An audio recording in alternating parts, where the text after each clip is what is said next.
purpose? Purpose. What kind of word is that? What's your purpose? Not quite the same question as what's the point, or what's the point of being me, or what's the point of being you? Not quite the same question. No, sometimes it can feel that way. As you work real hard and achieve suspiciously little, it's easy to say, what's the point? Or as you see others who you think you have more skills than them, but somehow they seem to get ahead and you don't. What's the point? What's the point? Or you commit yourself to years of work, trying to do the right thing, trying to be sensible. And then all the stuff you're good at is suddenly invented out of existence. Voiceover artists, years of training, suddenly AI apparently does it quicker and cheaper, not better, but quicker and cheaper. What's the point? What's the point? What's the point? What's your purpose is not quite the same as what's your point. What's the point? But yes, it can feel that way. When I had a heart attack a few years ago, I lay in a hospital bed a couple of days afterwards waiting for a full diagnosis as a result of tests, and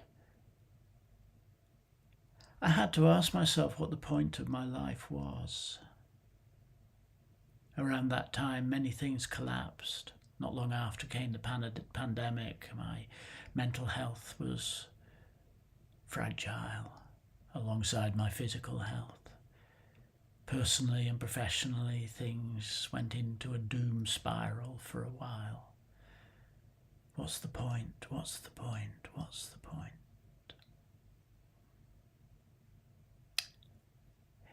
What's your purpose is not quite the same question, but they are connected. What's your purpose is, for me, the question that says, what, beyond all the noise of daily life, beyond all the striving of ambition and yearning and respectability, all of that, what makes you feel right? My definition of purpose is a feeling of rightness. What's the point? What's the point? The point is to achieve that feeling of rightness. I say feeling, not statement. Words, they're slippery. Sometimes people think of purpose as a personal mission statement. Here is my purpose, written in no more than 25 words. Yeah. We've all read corporate mission statements and realised how little they have to do with the actual actions of that corporation. This global oil company is committed to a green and sustainable future. Sorry, I don't want to be rude, but horse shit. We do that to ourselves, though. I'm committed to being the best version of myself, and yet somehow I spend year after year after decade doing what brings me no real deep joy. And because it brings me no joy, is of no real service to others, to those I claim to care about. Words, you see, are slippery. But that deep down sense of this is who I most truly feel myself to be. This is my purpose. Now that, what do you want to call it? Feeling, sense, insight, intuition, Many words, slippery words. But that feeling of rightness is the best guide you will ever have to the uncovering and sharing of your true genius. What's the point? What's the point? What's the point? The point is to live as much as you can within your purpose. What will guide you to your purpose? Becoming present with what is and learning to take a complex, sophisticated and detailed relationship with the notion of pleasure. Don't like the word pleasure? Joy, bliss, awe. Not quite the same word, but it's in the same terrain. My new program, launched only yesterday, Finding Your Purpose Through Presence and Pleasure. If you are ready to dig deep into yourself to find that feeling of rightness and to identify and eradicate the things that stop you living in the domain of your purpose, then how about you drop me a message? We'll set up a call, we'll have a chat, and we'll see if it's for you. Do it soon. There's an early bird price until about the 15th of January. What's the point? What's the point? What's the point? The point is this: to live. And to quote that great Greek fictional character Zorba, to live in the full catastrophe. Find your purpose through presence and pleasure.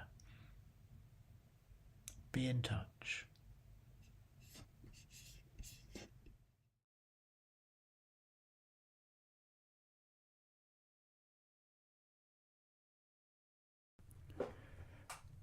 I'm running a program in February called Find Your Purpose Through Presence and Pleasure. It's a combination of group work and individual work, namely 6 group sessions during which we'll really dig into those 3 words, presence, purpose and pleasure, and 2 individual sessions as well. It's a program I've run a couple of times before. It's always very good, I think, and I'm looking forward to running it again. Well, in a couple of other videos I've talked about what I mean by purpose and why it's kind of useful to know your purpose. And I've also talked a little bit about why presence, which is all about being connected with now, is important if what we're trying to do is focus on purpose, which in some ways is about, where you want to be in the future or what you want to be doing in the future or aligning with your future goals. In this short video, I want to just talk about pleasure. It's a tricky word, pleasure. Some people go, pleasure's everything. Some people go, we're not here to have fun, It's one of those words that has quite strong reactions from people. And when I talk about putting pleasure at the heart of your work, sometimes people get quite peeved. It starts from you're not here to have fun and then goes, you're just saying that you should just do what you like, and some of us don't have the luxury of just doing what you like. And yeah, I know. Almost none of us have the luxury of just doing what we like. There's a whole thing saying, you're meant to struggle, you're meant to suffer, because that's the only way you achieve anything worth achieving. If you commit to pleasure, you're committing to just drifting along like a mediocre non-entity. People get very upset about this, particularly people who seem to work from a perspective of, overwork, over effort, burn yourself out, because that's what being an entrepreneur is. That's what being a real dedicated artist is. I'm sorry, I think it's horse shit. I think it's all a load of old crap. Pleasure is a complex, not a simple idea. What I mean when I say we should put pleasure at the heart of our work is that,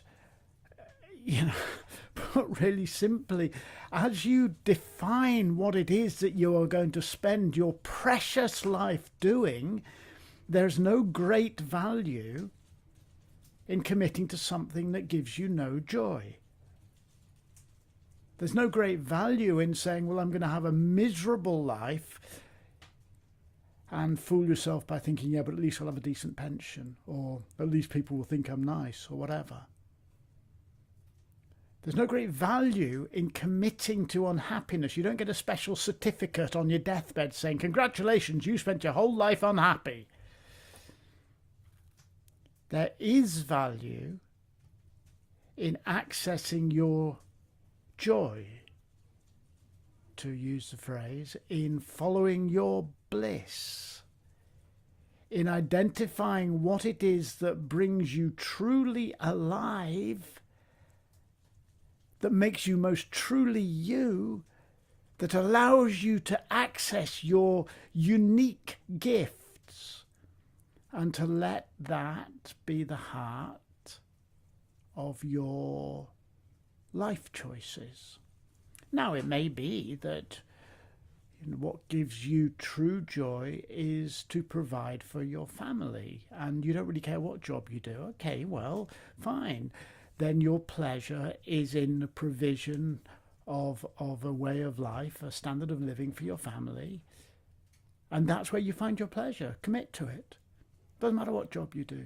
It may be that you go, I don't really care how much money I earn, but I really find my bliss in being in nature. Good. Find a way to live that enables you to do that.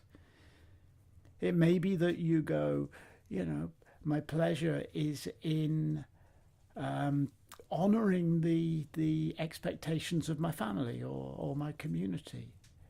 And I'll do a job that holds no intrinsic interest for me because I want to be a good citizen, stroke daughter, stroke son, whatever. Good, that's your pleasure. Commit to it.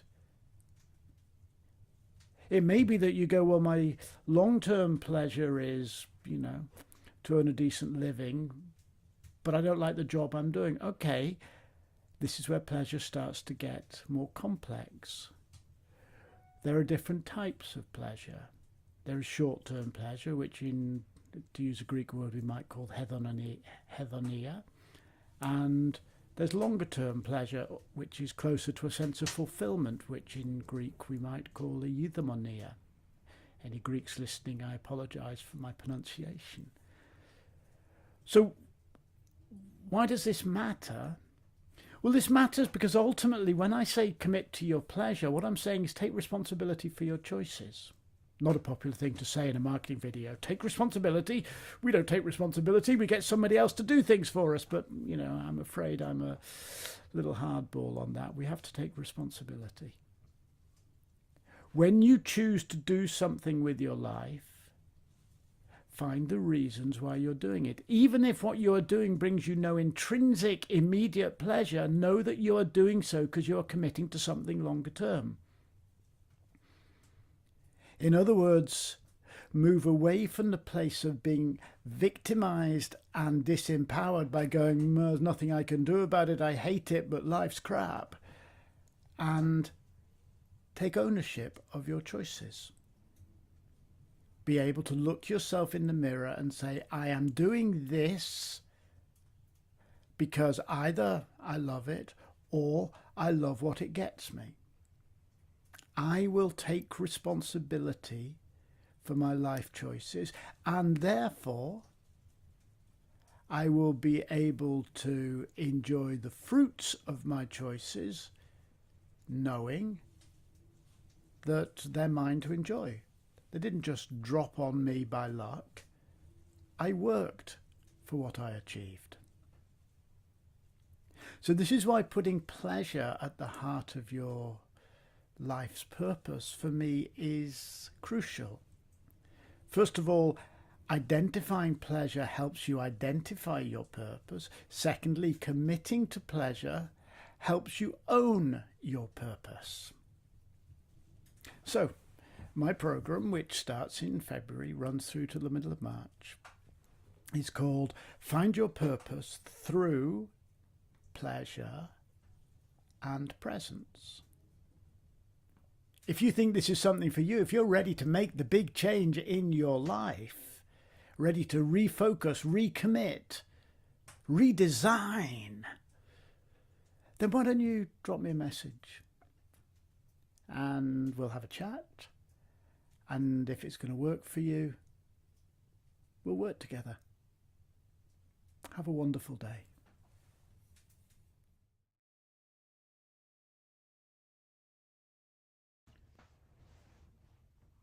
So, what is the connection between purpose and presence, apart from the fact they both start with the letter P? What is the connection between purpose and presence? Purpose, this sense of, your life's mission, what you're aiming for, some way in the distance. Purpose seems very different to paying attention to presence, which is about the direct, immediate experience of you in the world in this moment. Why, in my new program called Find Your Purpose Through Presence and Pleasure, why would I put presence at the heart of a journey towards understanding purpose? Well, here's a little image for you. Help explain why those two things to me are actually inseparable. Here's a little image. Imagine you're in a city and you want to go somewhere. When I think of this, I always think of Athens. Imagine I'm in Athens and I want to go to the Acropolis, the Parthenon. Anyone who knows Athens will know it's stuck on a big rock in the middle of the city, and you can see it from, sort of all directions, pretty much. Quite a way out from the city centre, you get to see this great, beautiful, ancient monument sitting there. And if I'm in Athens, perhaps I want to go to look around the Parthenon, or at least wander around the streets at its base. So I'm in my hotel or Airbnb out on the outskirts, and my purpose one sunny spring day is to visit the Acropolis. Great. How do I get there? Well, I might have a plan. I might go, right, I'm going to get on the metro, change at Syntagma, and off we go. I get to the metro station and the metros aren't running for some reason. Okay, I need to change my plan. I still have a purpose, it's to get to the Acropolis, but I have to change my plan. I'm going to call a taxi. No taxis. Buses are all overcrowded because the metro's not running. Okay, look, it's a nice day. I'm going to walk for a bit. I walk for a bit and then I see a little pedestrian back alley that looks really nice, and then there's a shop, and oh yeah, look at that. Oh, I'm hungry. I'm just going to get something to eat. Oh, hello, I met a friend. Off we go. Before I know it, I've forgotten all about the fact that I am supposed to be visiting the Parthenon, the Acropolis. You see, to achieve my purpose, I need to stay focused on what is being asked of me in the present. I can't travel on the metro. Stay present, look around, see what's possible, make a choice. If that choice doesn't work, make another choice. If I decide to walk and I start to wander, if I see something that interests me, be present with the fact that I'm both interested in that and wanting to do that, and make a choice. Sometimes in life you'll find that you are busy following a purpose and suddenly something will come along that you go, this is more important than anything that I think is important to me. This outweighs any sense of purpose I have. And you change your purpose. Perhaps, I'm wandering to the Acropolis and I meet a friend and I go, you know what, sitting for a coffee with this person sure as hell beats visiting an ancient monument I've been to before. The journey we take through a day, through a week, through a career, through a life is an interplay between objectives and moment-to-moment realities, between intention and reality, between what we hold in our minds and hearts as our purpose and what we experience as our present. And we have to go through a continual negotiation with that. Sometimes what you're doing in the present simply doesn't seem to be serving your purpose. What are you going to do about that? Simply carry on what you're doing until you can find, another way to reach your purpose. Like I'm cycling now to the Acropolis and there's a road closed, so I'm trying to head south, but I've got to go east for a while. But don't worry, just go east, and then when you can, turn south again. A continual negotiation between presence and purpose. Now, as I actually define purpose, it's a feeling of rightness, that sense that everything is aligned. And of course, that deep feeling of this is who I am meant to be, doing what I'm meant to be doing in the world that I have come to adore. That deep feeling only exists in the present moment. And if you're so busy focused on what if and how about and all those other suppositions, you'll never really be able to tell whether you're on track. For all knowledge happens in the present moment. So if we want to identify and head towards our purpose, then we need to enhance our ability to become really present. And those are two of the strands at the heart of my program, which I'm running again from the start of February, called Find Your Purpose Through Presence and Pleasure. Perhaps I'll make a video tomorrow about pleasure. If you're interested in the course, respond to this or drop me a message or send me an email or launch a carrier pigeon in my general direction. Get in touch. Have a look at the link that's on the screen below or above. And we'll have a chat. Work out what it is that you're looking for. Have a wonderful day, my friend.